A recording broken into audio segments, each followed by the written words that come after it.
মানুষের লাইফটা আসলে খুবই ছোট, আর এই ছোট লাইফের মিনিং বা ইম্পর্টেন্স আসলে বিভিন্ন মানুষের কাছে বিভিন্ন রকম।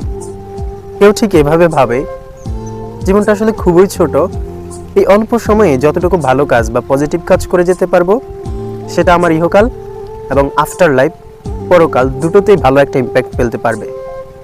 আবার কেউ ঠিক এভাবেও ভাবে জীবনের এই অল্প সময়ে লাইফটাকে যতটুকু চিল মোডে বা আনন্দ মাস্তি বা দুনিয়াটাকে এনজয় করে পার করিয়ে দেওয়া যায় ততটাই সেটা বেনিফিশিয়াল হবে।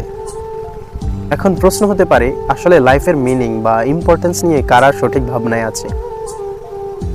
এক্ষেত্রে আমি বলতে পারি তারাই সঠিক যারা আফটার লাইফ এবং এই ইহকালের মধ্যে ব্যালেন্স রেখে চলাফেরা করতে পারে।